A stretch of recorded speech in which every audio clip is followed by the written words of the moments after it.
When Sarah and Daniel first noticed Amara, a quiet little girl who seemed to appear everywhere they went, they thought she was just another curious child. Amara was only 5 years old, always watching from a distance, hiding in the shadows, her eyes speaking of secrets no child should hold. Even the people around the neighborhood had no clue about her family or where she had come from. But what Sarah and Daniel didn't know was that behind those silent, pleading eyes lay a heartbreaking mystery waiting to be uncovered. And when Amara finally revealed the reason she'd been following them, it wasn't just Sarah and Daniel who were left stunned. It was the start of a journey that would turn their world upside down. As the truth about Amara's past begins to unfold, Sarah and Daniel find themselves on a mission to uncover answers and protect a little girl who's been through more than they could have ever imagined. Before we dive into this gripping story, let us know in the comments where you're watching from. And if you're ready to join us on this emotional journey, don't forget to hit that subscribe button. The sun peeked through the curtains of the Matthews' cozy suburban home, casting a warm glow across the kitchen. Officer Daniel Matthews, a tall man with kind eyes and salt and pepper hair, adjusted his police uniform as he sipped his morning coffee. His wife, Sarah, bustled around the kitchen, preparing breakfast with a practiced ease. "Another day of keeping Oakwood safe, honey?" Sarah asked, sliding a plate of scrambled eggs and toast in front of her husband. Daniel nodded, a small smile playing on his lips. "Always. This town might be small, but there's never a dull moment." Sarah leaned against the counter, her auburn hair tied back in a neat ponytail. "Speaking of which, I've got a busy day at the shelter. We're organizing a food drive for the homeless." "That's my Sarah," Daniel said proudly. "Always thinking of others. This town's lucky to have you." Sarah blushed slightly, waving off the compliment. "Oh, stop it. I'll just do what anyone would do." As Daniel finished his breakfast, he stood up and kissed Sarah on the cheek. "I'll be home for dinner. Stay safe out there." "You too, Officer Matthews," Sarah replied with a wink. Daniel left for work, and Sarah began her day. She started by heading to the local grocery store, pushing her cart down the aisles as she picked up supplies for the shelter. As she examined a can of beans, she felt a peculiar sensation, as if someone was watching her. She glanced around, but saw nothing out of the ordinary. Shrugging it off, Sarah continued her shopping. However, the feeling persisted. As she waited in line at the checkout, she casually scanned the store. That's when she saw her, a young black girl, no more than 8 years old, partially hidden behind a display of snacks. The girl's big brown eyes were fixed on Sarah, a mixture of curiosity and something else Sarah couldn't quite place. Sarah offered a friendly smile, but the girl quickly ducked out of sight. By the time Sarah had paid for her groceries and looked again, the child was gone. Later that afternoon, Sarah made her way to the community center. As she approached the building, she caught a glimpse of movement from the corner of her eye. There, peeking around the corner of the building, was the same little girl from the grocery store. Sarah's brow furrowed in confusion. "Hello there," she called out gently, but the girl disappeared once again. Inside the community center, Sarah busied herself with organizing donations and chatting with volunteers. Yet, she couldn't shake the image of the little girl from her mind. As the day wound down, Sarah decided to take a walk through the park near her home. The late afternoon sun filtered through the trees, casting long shadows across the path. She breathed in the fresh air, trying to clear her head. That's when she saw her again.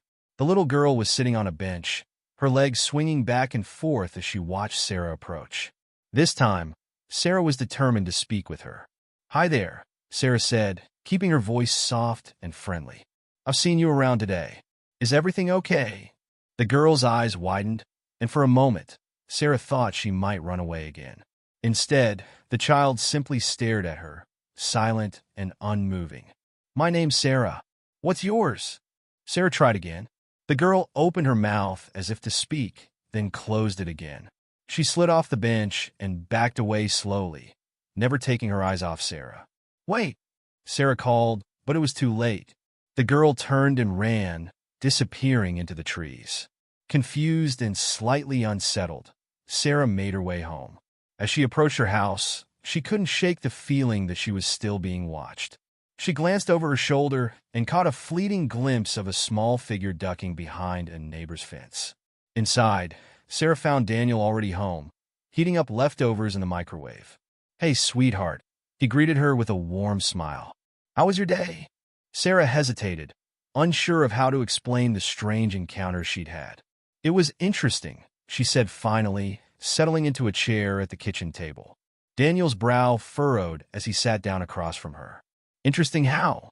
Sarah took a deep breath. "There's this little girl, Daniel. I've seen her everywhere today. At the grocery store, the community center, even here in our neighborhood." "A little girl?" Daniel asked, his police instincts kicking in. "What do you mean? You've seen her everywhere." "She's been watching me," Sarah explained, feeling slightly foolish as she said it out loud. "She's young, maybe 7, 8 years old, with these big, expressive eyes. Every time I try to talk to her, she runs away." Daniel leaned back in his chair, considering this information. "That is strange. Did she seem lost or in trouble?" Sarah shook her head. "I don't think so. She didn't look dirty or neglected. She just kept watching me. Following me almost." Daniel mused, rubbing his chin thoughtfully. "Well, it's probably nothing to worry about. Maybe she's new to the neighborhood and just curious about people." "Maybe," Sarah agreed, though she didn't feel entirely convinced. "It's just the way she looked at me, Daniel. It was like she wanted to tell me something, but couldn't." Daniel reached across the table and squeezed Sarah's hand reassuringly. "Tell you what, I'll keep an eye out for her while I'm on patrol. If there's anything to be concerned about, we'll figure it out." Sarah nodded, feeling slightly better. "Thanks, honey. I'm probably just overreacting." "Hey, your instincts are usually spot on," Daniel said with a smile. "If something feels off to you, it's worth paying attention to. But for now, try not to worry too much, okay?" As they finished their dinner and settled in for the evening, Sarah tried to push thoughts of the mysterious little girl out of her mind.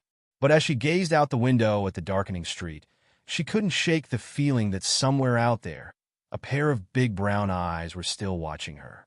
That night, as Sarah lay in bed next to a softly snoring Daniel, her mind wandered back to the events of the day. She replayed each encounter with the little girl, trying to make sense of it all. There was something about the child's eyes that tugged at Sarah's heart. A look of longing, perhaps, or a silent plea for help. Sarah turned onto her side, staring at the alarm clock on her bedside table.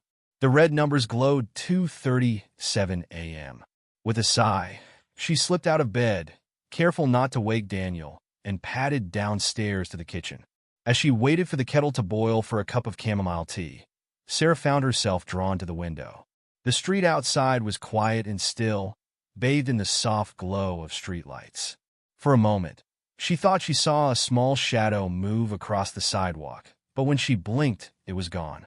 "Get a grip, Sarah," she muttered to herself, shaking her head. "You're letting your imagination run wild."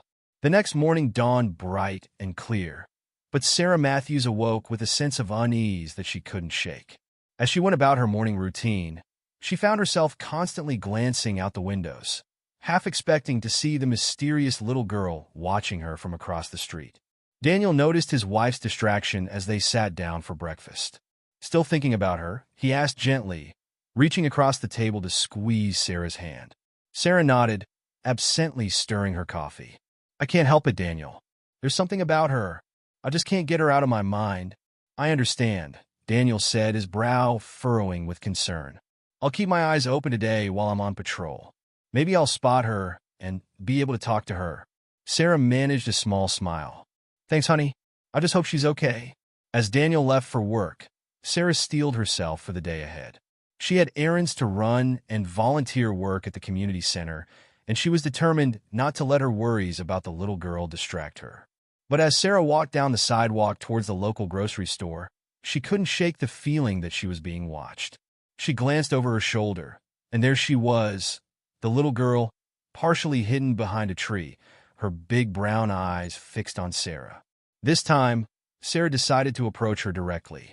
She turned and walked towards a tree, calling out softly, "Hello there." "It's okay, I won't hurt you." But as she got closer, the girl's eyes widened in alarm, and she darted away, disappearing down an alley between two houses. Sarah sighed, frustration mingling with concern. She continued on to the grocery store, but throughout her shopping trip, she kept catching glimpses of the girl. Sometimes it was just a flash of movement in her peripheral vision, other times a small face peeking around a corner or from behind a display. By the time Sarah left the store, laden with bags, she felt on edge. The girl's presence seemed more deliberate now, less like chance encounters and more like intentional following. As Sarah walked home, she heard the soft patter of footsteps behind her. She turned quickly, just in time to see the girl duck behind a parked car. "Please," Sarah called out, her voice tinged with a mix of concern and frustration. "I want to help you. Can we talk?" But there was no response, just the rustle of movement as the girl slipped away once again. At home, Sarah paced the living room, her mind whirling. When Daniel returned from his shift, he found her sitting on the couch, staring out the window with a troubled expression. "Sarah?" he asked, sitting down next to her. "What happened?" Sarah turned to him, her eyes filled with worry. "She was everywhere today, Daniel. Following me, watching me. It's like she's trying to tell me something, but she's afraid to approach me directly." Daniel's expression grew serious. "That does sound concerning. Did you get a better look at her? Any distinguishing features that might help us identify her?" Sarah shook her head. "Not really. She's always too far away or disappears too quickly. But Daniel, I'm really starting to worry. What if she's in some kind of trouble?" Daniel pulled his wife into a comforting embrace. "I'll look into it, Sarah. I promise. Tomorrow, I'll start asking around discreetly. Someone in this town must know who she is." The next day, true to his word, Daniel began his investigation. He started at the local elementary school, showing a rough sketch of the girl based on Sarah's description to the principal and teachers. "I'm sorry, Officer Matthews," the principal said, shaking her head. "I don't recognize her, and we haven't had any new students matching that description enroll recently." Daniel's next stop was the neighborhood where Sarah had most frequently spotted the girl. He went door to door, asking residents if they'd seen her or knew of any new families with a young daughter. But each conversation ended the same way, with apologetic head shakes and no useful information. It was as if the girl had appeared out of thin air, visible only to Sarah. As Daniel drove back to the station, his mind worked overtime. Who was this child? Where did she come from? And why was she so fixated on Sarah? Meanwhile, Sarah's day had been no less eventful. As she volunteered at the animal shelter, she kept seeing flashes of the girl outside the windows. At one point, she even thought she heard a small voice call out Sarah, but when she rushed outside to look, there was no one there. Linda, her fellow volunteer, noticed Sarah's distraction. "Still no luck with your mystery girl?" she asked sympathetically. Sarah shook her head. "No, and it's really starting to worry me, Linda. I feel like I'm going crazy, seeing her everywhere." Linda patted her friend's arm. "You're not crazy, Sarah. Your instincts have always been good. If you feel like something's not right with this child, then there probably is something going on." Sarah managed a weak smile. "Thanks, Linda. I just wish I knew how to help her." As Sarah left the shelter that afternoon, she decided to take a detour through the local park. The sun was shining, and she hoped the peaceful surroundings might help clear her head. She found a bench near the playground and sat down, watching as children laughed and played on the swings and slides. For a moment, she allowed herself to relax, letting the cheerful sounds wash over her. But then, out of the corner of her eye, she saw a familiar small figure standing at the edge of the playground. Sarah's heart began to race as she realized the little girl was looking directly at her, making no attempt to hide this time. Slowly, so as not to startle her, Sarah stood up and began walking towards the girl. To her surprise, the child didn't run away.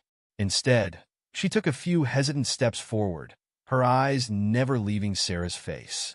As they drew closer to each other, Sarah could see the girl more clearly than ever before. She was small for her age, with delicate features and those striking brown eyes that seemed too old for her young face. Her clothes were clean, but slightly too big for her, as if they had been hastily acquired. Finally, they stood face to face, barely an arm's length apart. Sarah's heart was pounding, but she tried to keep her voice calm and gentle as she spoke. "Hello," she said softly. "I'm Sarah. What's your name?" The girl's lips parted slightly, and for a moment, Sarah thought she might finally speak.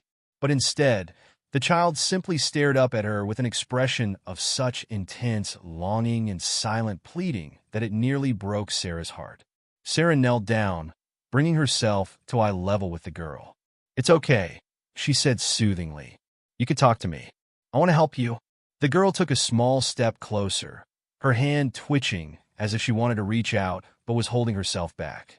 Her eyes filled with tears, and Sarah felt an overwhelming urge to pull the child into her arms and comfort her.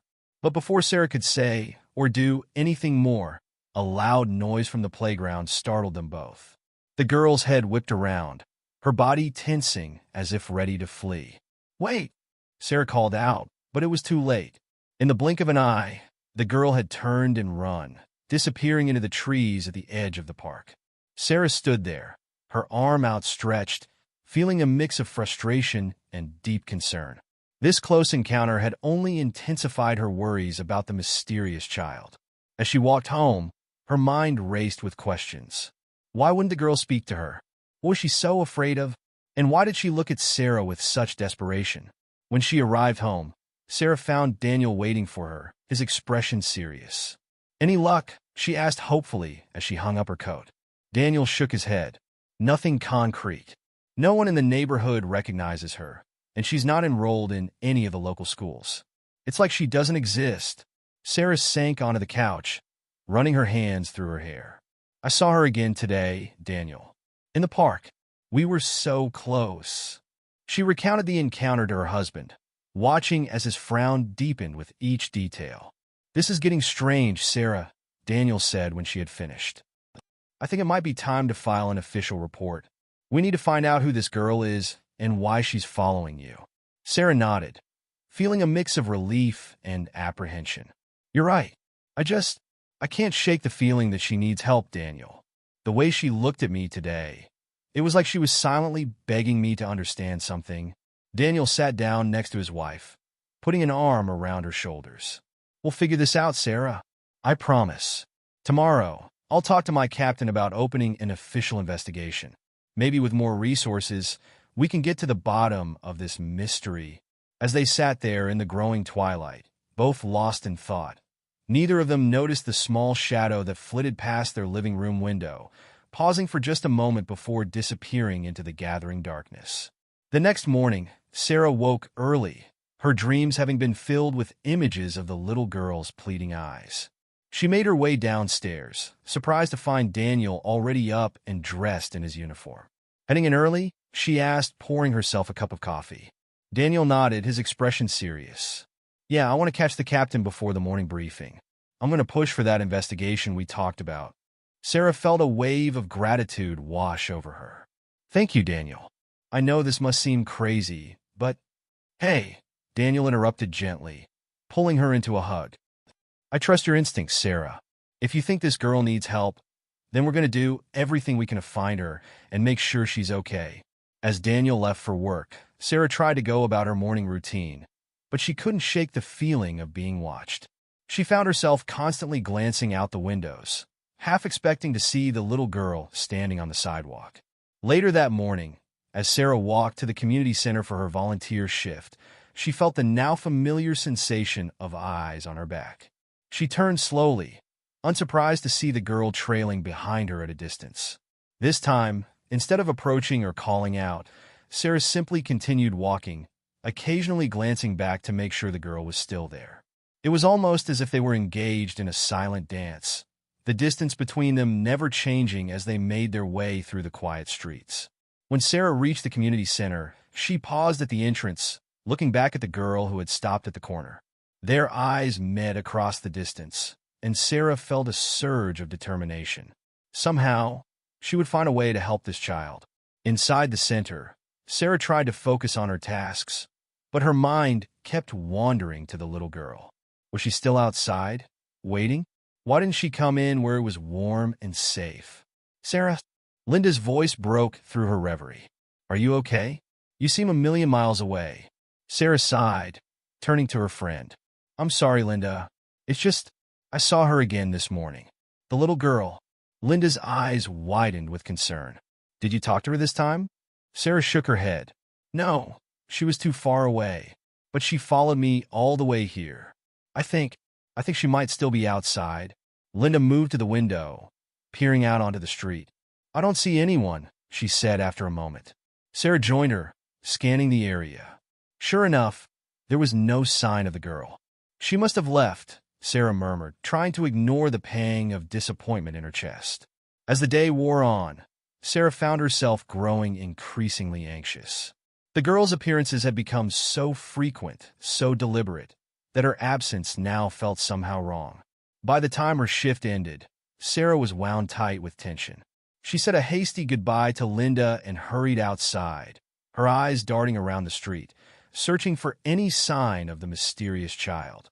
But the sidewalks were empty save for a few passers-by going about their evening routines.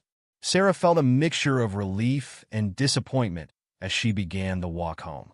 She was about halfway there when she heard it, the soft patter of small feet behind her. Sarah's heart began to race as she slowly turned around. There, standing in the middle of the sidewalk, was the little girl. She was closer than she'd ever been before. Close enough that Sarah could see the faint freckles across her nose and the way her hands trembled slightly at her sides. For a long moment, they simply stared at each other. Sarah was afraid to move, afraid to speak, lest she scare the child away again. But this time, it was the girl who took a hesitant step forward. Sarah knelt down slowly, bringing herself to eye level with the child. "Hello," she said softly, her voice barely above a whisper. "I'm Sarah. What's your name?" The girl's lips parted, and Sarah held her breath, hoping that this time, finally, she would speak. But instead of words, a small, choked sob escaped the child's throat.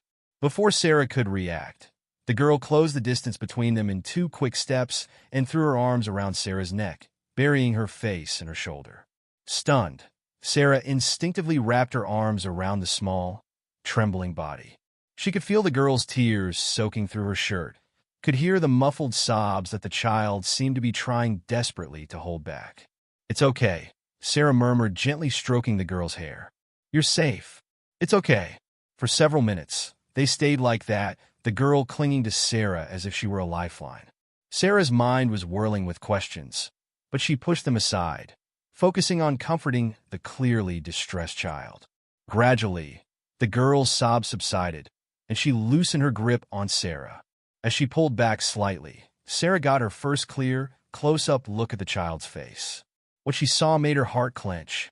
The girl's eyes were red-rimmed from crying, but it was the expression in them that truly struck Sarah, a mix of fear, hope, and a desperate kind of pleading that seemed far too intense for such a young face. "Can you tell me your name?" Sarah asked gently, keeping her hands on the girl's shoulders to maintain a connection. The child opened her mouth as if to speak, but then her eyes widened in sudden fear. She glanced over Sarah's shoulder, and before Sarah could react, the girl had wrenched herself free and was running down the street at full speed. Sarah stood up quickly, ready to chase after her, but stopped short when she realized what had spooked the child.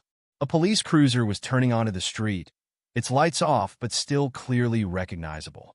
As the car drew closer, Sarah recognized her husband behind the wheel. Daniel pulled up alongside her, his expression a mix of concern and confusion. "Sarah? What's going on? I saw you kneeling on the sidewalk." Sarah quickly explained what had just happened, watching as Daniel's face grew increasingly serious. "We need to find her, Daniel," Sarah said urgently. "She's scared and alone, and she needs help." I could see it in her eyes. Daniel nodded, already reaching for his radio. "I'll put out an alert. We'll find her, Sarah. I promise."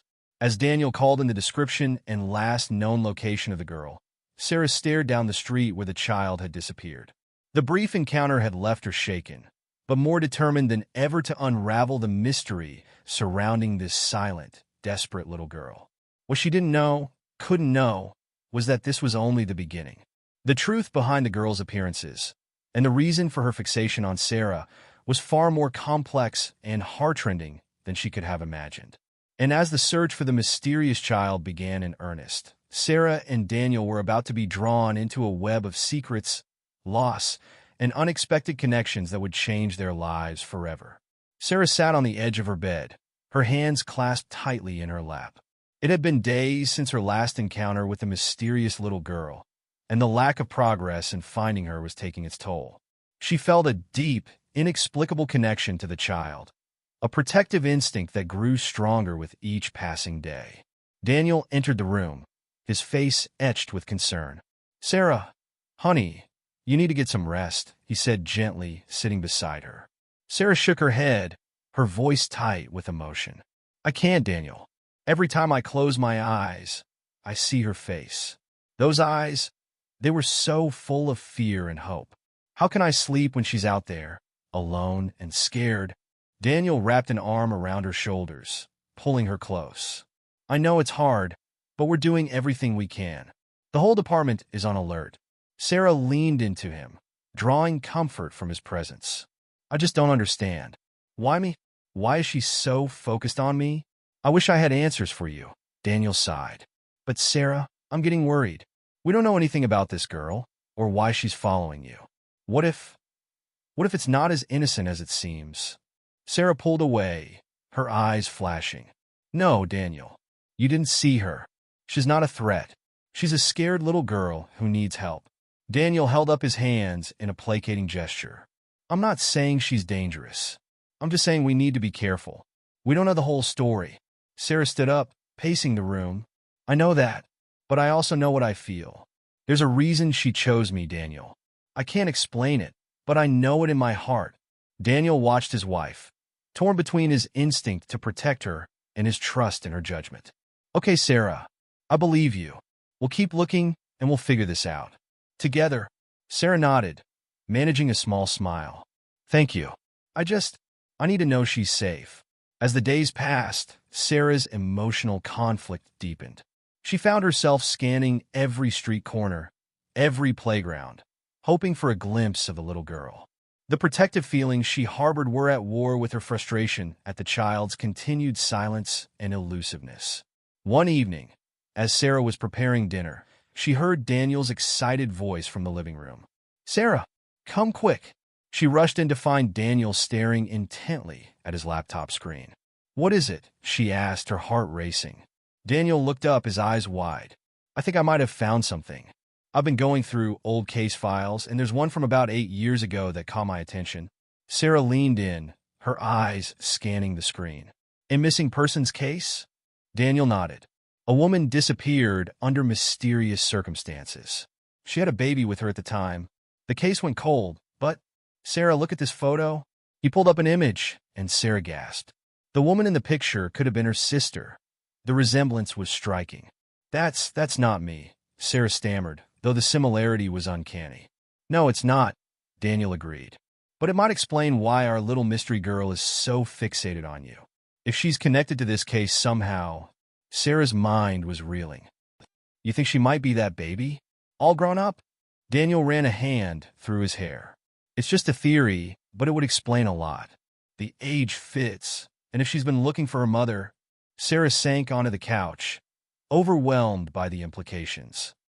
"Oh, Daniel, if that's true, then she must be so confused and scared. She probably thinks I'm her mother," Daniel finished softly. They sat in stunned silence for a moment, the pieces of the puzzle slowly falling into place. Suddenly, their quiet contemplation was interrupted by a soft thud from the front porch. Sarah was on her feet in an instant, rushing to the door with Daniel close behind. She threw it open, her heart pounding. The porch was empty, but there on the welcome mat lay a small, worn photograph. With trembling hands, Sarah picked it up.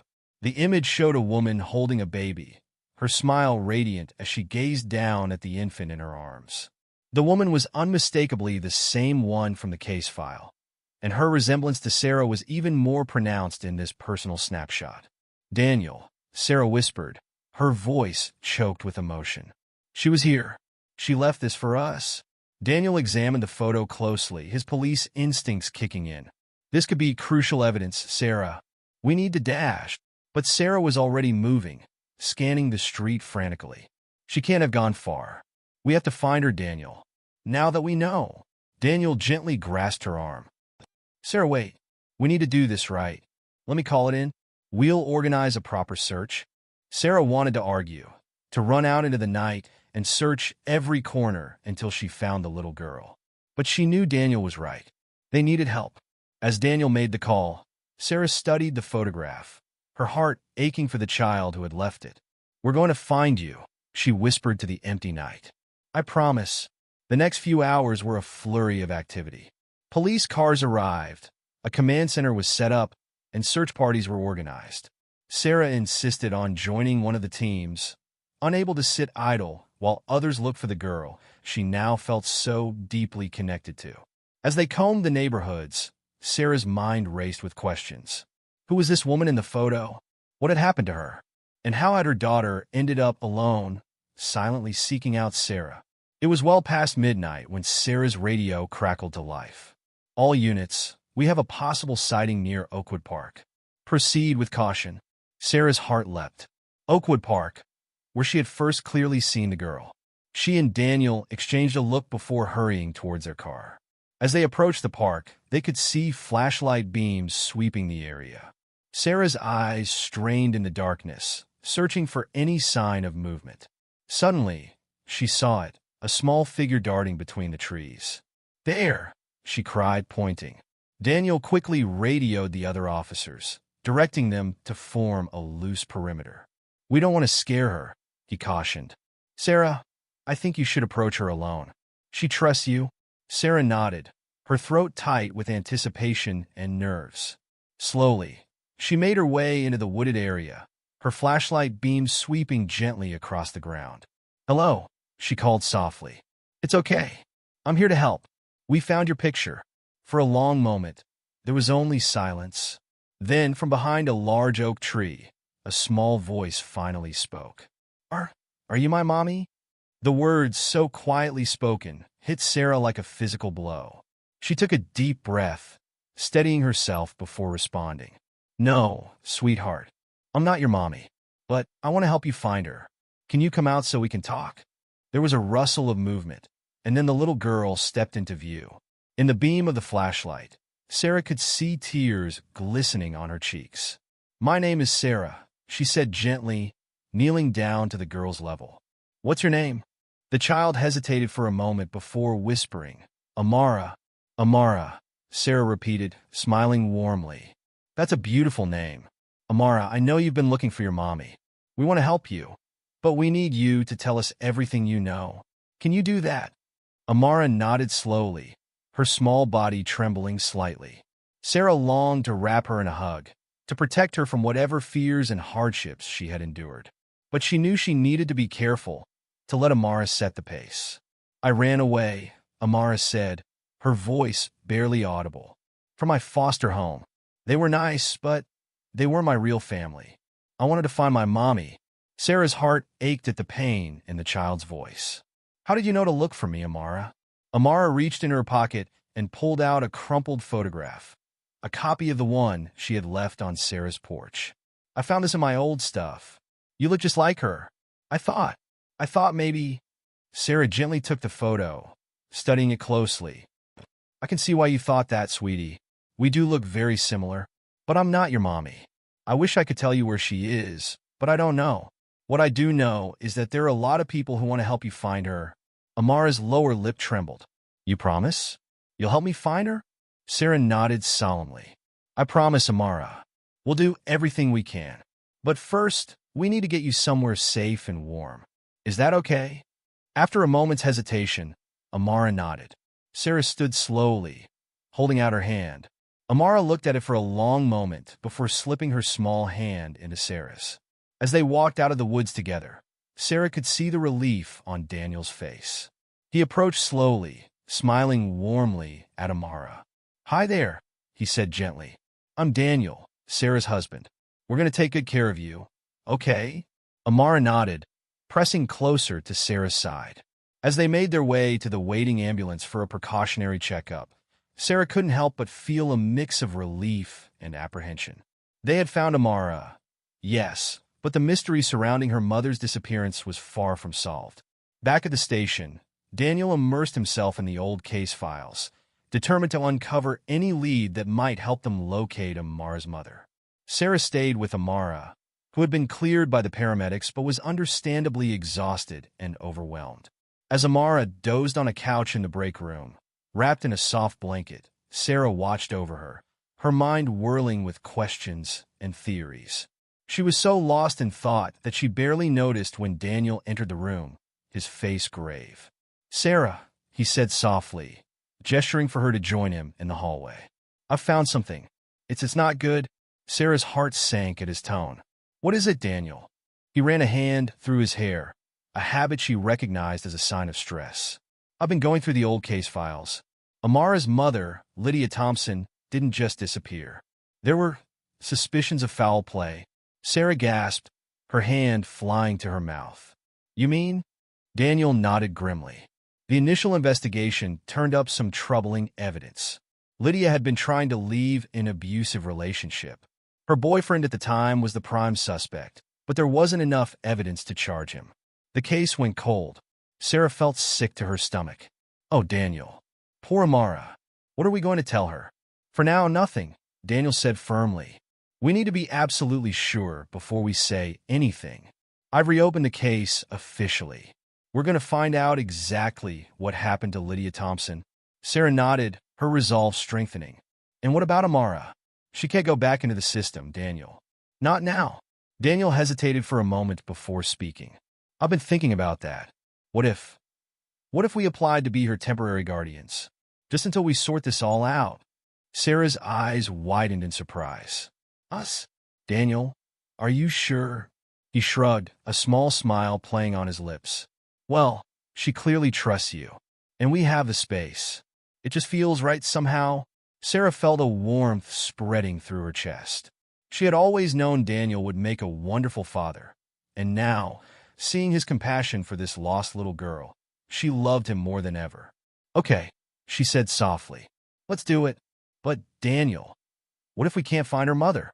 What if—" Daniel pulled her into a hug, his voice gentle but firm. "We'll cross that bridge when we come to it. For now, let's focus on giving Amara a safe place to stay and finding out what really happened to Lydia." As they re-entered the break room, Amara stirred, her big brown eyes blinking open. She looked around in confusion for a moment before her gaze settled on Sarah. "You're still here," she said, her voice filled with wonder and relief. Sarah sat down beside her, smiling warmly. "Of course I am, sweetie. I promised I'd help you, remember?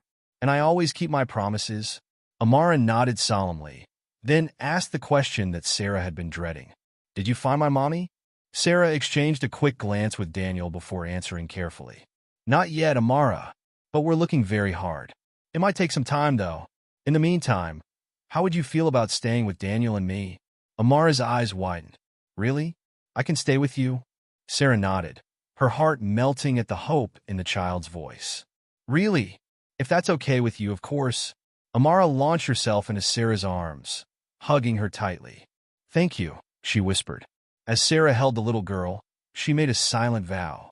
Whatever it took, however long it took, she would uncover the truth about what had happened to Lydia Thompson. She owed it to Amara, to give her the answer she so desperately sought. But for now, in this moment, all that mattered was that Amara was safe, and that she was no longer alone in her search for the truth. The next few days were a whirlwind of activity. Sarah and Daniel worked tirelessly to make their home welcoming for Amara, setting up a cozy bedroom and filling it with books and toys. Amara, for her part, seemed to be slowly coming out of her shell, offering shy smiles and even the occasional giggle. One evening, as Sarah tucked Amara into bed, the little girl looked up at her with those big, soulful eyes. "Sarah," she asked hesitantly. "Yes, sweetie?" Amara fidgeted with the edge of her blanket. Do you think my mommy is looking for me too?" Sarah's heart clenched at the question. She sat on the edge of the bed, choosing her words carefully.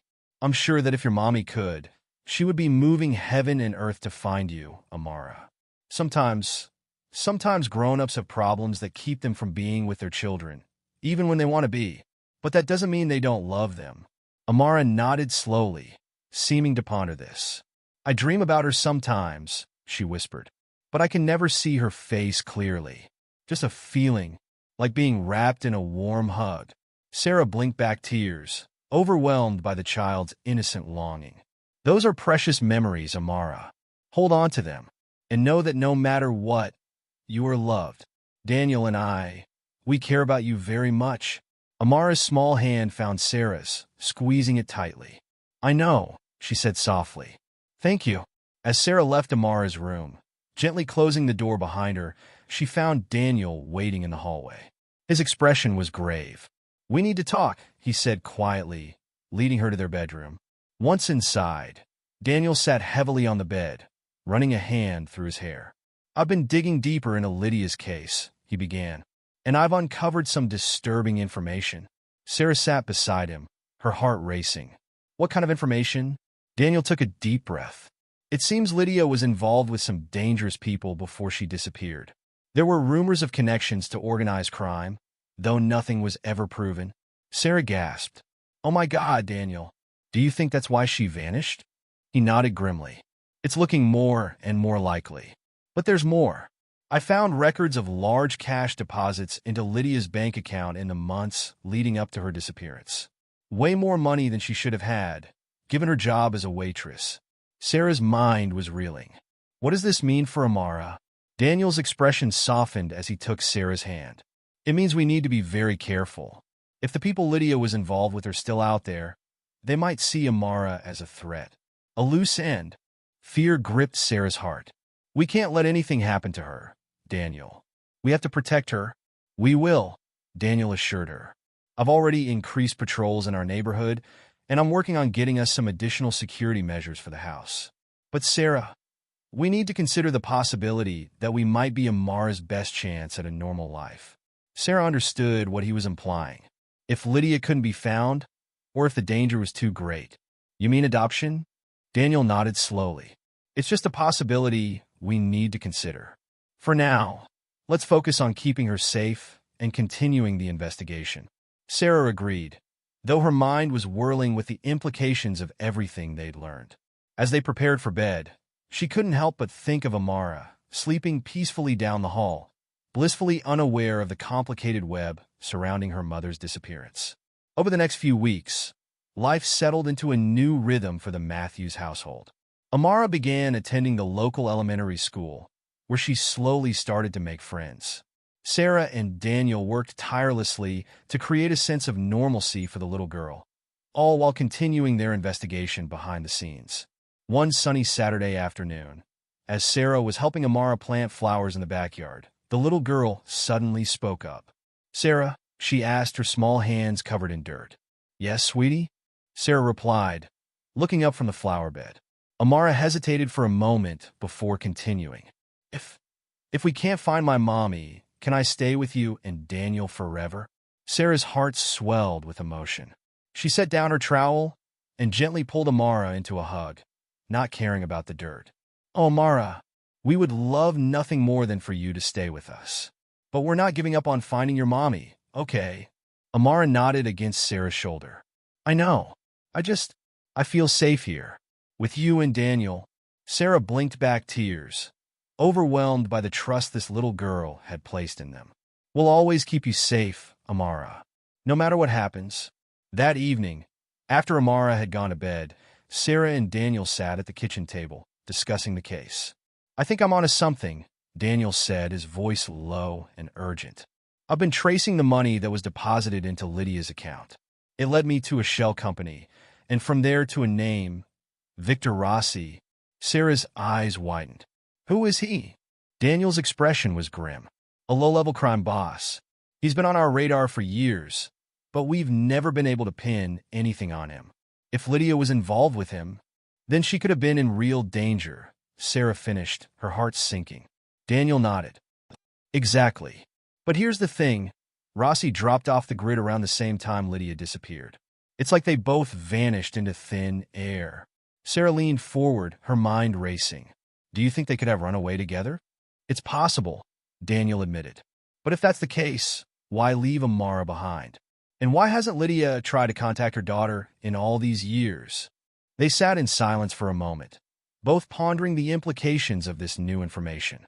Finally, Sarah spoke up. What's our next move? Daniel ran a hand through his hair. I've got a contact in the FBI who owes me a favor. I'm going to see if he can dig up any information on Rossi's whereabouts. If we can find him, we might be able to find Lydia." The next few days were tense as they waited for news. Sarah threw herself into caring for Amara, trying to push away the nagging worry that they might be putting the little girl in danger by pursuing this investigation. It was a Wednesday afternoon when everything changed. Sarah was at home with Amara, helping her with homework, when Daniel burst through the front door, his face pale. "We need to go," he said urgently. "Now, pack a bag for Amara. We're not safe here."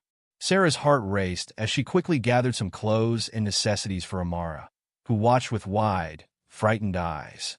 "What's happening?" Sarah asked as they hurried to the car. Daniel's knuckles were white on the steering wheel as he pulled out of the driveway. "My FBI contact came through. He found Rossi, or what's left of him. He's dead, Sarah. Has been for years. But the information he uncovered, it's big, really big, and dangerous." Sarah instinctively reached back to hold Amara's hand. "What kind of information?" Daniel glanced in the rearview mirror, making sure they weren't being followed. Rossi wasn't just some small-time criminal. He was working with corrupt officials, politicians, the kind of people who would do anything to keep their secrets buried. Sarah gasped. "And Lydia?" Daniel's expression was grim. "I think she found out something she shouldn't have. Something big enough to make her run and hide. But I don't think she's dead, Sarah.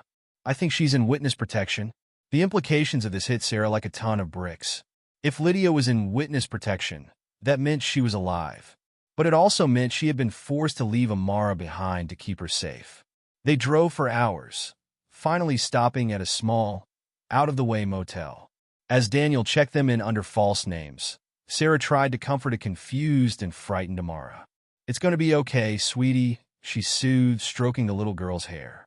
"We're just going on a little adventure, that's all."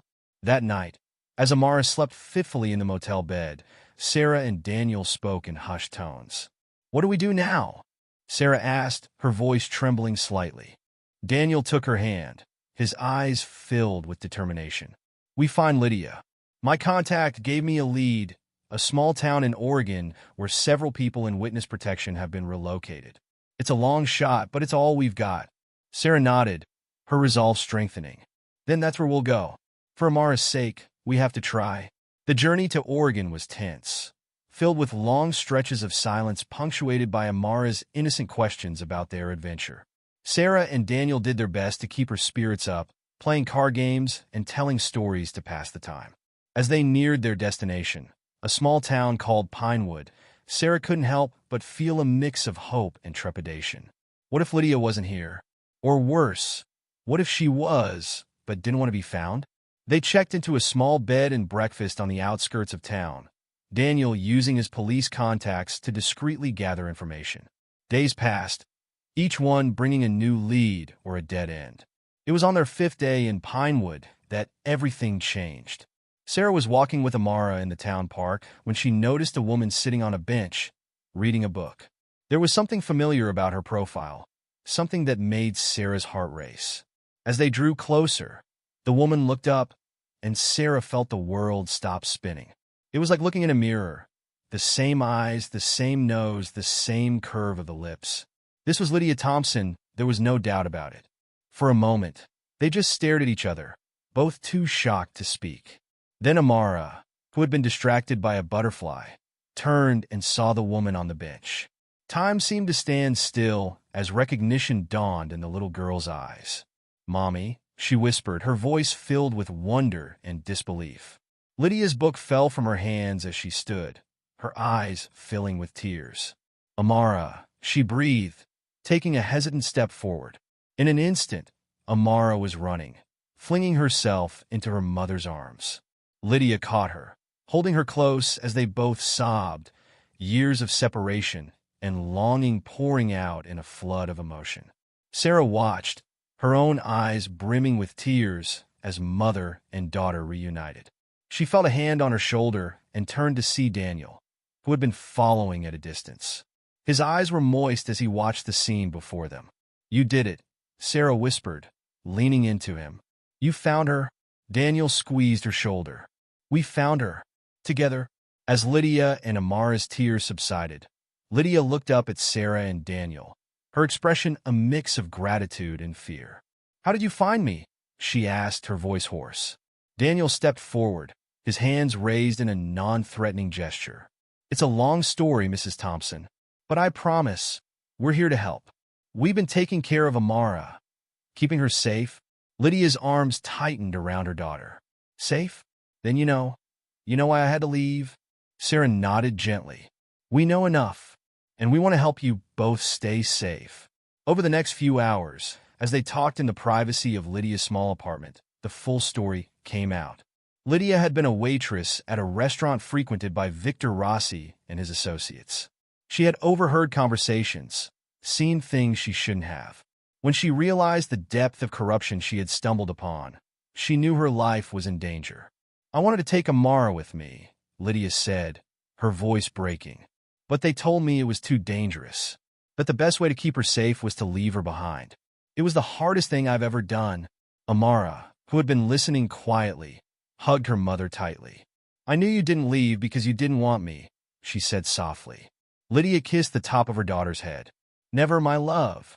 Not for a single moment." As the sun began to set, casting long shadows across the room, Daniel cleared his throat. "Mrs. Thompson, Lydia, I think it's time we discuss your options. The information you have, it could bring down some very powerful people. But it would also mean you and Amara could come out of hiding." Lydia looked down at her daughter, then back at Daniel and Sarah. "What do you think I should do?" Sarah spoke up, her voice gentle but firm. "I think you should do whatever keeps you and Amara together and safe. If that means testifying, then we'll support you every step of the way." Daniel nodded in agreement. "We can arrange for protection. Make sure you're both safe during the trial and after." Lydia was quiet for a moment, considering. Then she looked at Amara, who gazed back at her with trust and love. "Okay," she said finally. "Let's do it. It's time to stop running and start living." The next few months were a whirlwind of activity. Lydia's testimony, combined with the evidence Daniel had uncovered, led to the arrests of several high-ranking officials and the exposure of a vast network of corruption. Throughout it all, Sarah and Daniel stood by Lydia and Amara, providing support and protection. As the dust settled and the trials came to an end, Lydia and Amara were finally free to start their new life together. But as they prepared to move to a new city, Sarah found herself struggling with the idea of saying goodbye to the little girl who had become such an important part of her life. The night before Lydia and Amara were set to leave, Sarah sat on the edge of Amara's bed, helping her pack the last of her things. "Are you excited about your new home?" Sarah asked, trying to keep her voice cheerful. Amara nodded, but then looked up at Sarah with those big, soulful eyes.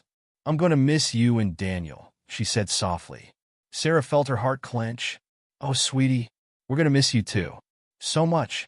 Amara was quiet for a moment, then asked, "Can I still call you sometimes? And maybe visit?" Sarah pulled the little girl into a tight hug. "Of course you can. Anytime you want. You'll always have a home with us, Amara." As Sarah left Amara's room, she found Daniel waiting in the hallway. He pulled her into a comforting embrace as she let out a shaky breath. "It's going to be okay," he murmured into her hair. Sarah nodded against his chest. "I know. It's just, I didn't expect to love her so much." Daniel pulled back slightly, looking into Sarah's eyes. I've been thinking, maybe it's time we started a family of our own." Sarah's eyes widened in surprise, then softened with love. "Really? You mean it?" Daniel nodded, a smile spreading across his face. "Seeing you with Amara, it made me realize how amazing you are with kids, and how much I want that for us." Sarah felt a warmth spread through her chest, a mix of love for Daniel and hope for their future. "I'd like that," she said softly. "I'd like that very much." The next morning, as they said their goodbyes to Lydia and Amara, there were tears and hugs all around. But there was also a sense of hope, of new beginnings. As Lydia's car pulled away, Amara waving from the back window, Sarah felt Daniel's arm wrap around her waist. "You okay?" he asked gently. Sarah nodded, wiping away a stray tear. "Yeah, I am. It's not really goodbye, is it? It's more like, see you later." Daniel smiled, pressing a kiss to her temple. Exactly. And who knows? Maybe the next time we see them, we'll have a little one of our own to introduce. Sarah laughed, her heart light with love and possibility. I like the sound of that. As they walked back into their house, Sarah paused in the doorway, looking back at the quiet street. She thought about the journey that had brought them here, the mystery, the danger, the love that had grown in unexpected places. It hadn't been easy, but it had been worth it. They had reunited a family, brought justice to those who deserved it, and in the process had discovered a new dream for their own future. Sarah smiled to herself as she closed the door. This wasn't an ending, she realized. It was just the beginning of a whole new adventure. 5 years later, the Matthews backyard was filled with laughter and the excited shrieks of children playing. Balloons and streamers decorated the fence, and a banner reading "Happy Birthday, Lily" hung from the porch. Sarah watched from the kitchen window as Daniel chased their 3-year-old daughter, Lily, around the yard, both of them giggling uncontrollably. Her hand rested on her swollen belly, feeling the kicks of the baby boy who would be joining their family in just a few months. The doorbell rang, and Sarah's face lit up with excitement. She hurried to answer it, throwing the door open to reveal Lydia and Amara, now a beautiful and confident 13-year-old. "You made it," Sarah exclaimed, pulling them both into a hug. Amara grinned, her braces glinting in the sunlight. "We wouldn't miss Lily's birthday for anything." As they made their way to the backyard, Sarah marveled at how much had changed and how much had stayed the same. Lydia and Amara visited often, their bonds with the Matthews family growing stronger with each passing year. Daniel looked up as they entered the yard, his face breaking into a wide smile. "Hey, look who's here," he called to Lily, who immediately ran over to hug Amara, her honorary big sister. As the party got into full swing, with friends and neighbors arriving to celebrate, Sarah found herself standing next to Lydia, both of them watching their children play. "Thank you," Lydia said softly, her eyes never leaving Amara. "For everything. For giving her a family when I couldn't. For bringing us back together." Sarah squeezed Lydia's hand. "We're all family now," she said simply. And as she looked around at the happy faces surrounding her, Daniel, Lily, Amara, Lydia, and all the friends who had supported them through their journey, Sarah knew it was true. They had started as strangers, brought together by a mystery and a little girl's silent plea for help. But they had ended up as something much more, a family bound not by blood, but by love, trust, and the unbreakable bonds forged through adversity. As the summer sun began to set, casting a golden glow over the backyard filled with laughter and joy, Sarah knew that no matter what challenges the future might hold, they would face them together. For in each other, they had found not just a happy ending, but a beautiful new beginning. Sarah and Daniel's decision to stand by Amara and seek justice for the truth behind her silent pleas didn't just give her safety. It gave her hope and a chance to heal. Their unwavering love and determination helped Amara find her voice and transformed her life in ways they never imagined. It's a powerful reminder that compassion and persistence can uncover hidden truths and spark real change. What would you have done if you were in Sarah or Daniel's place? Let us know in the comments below.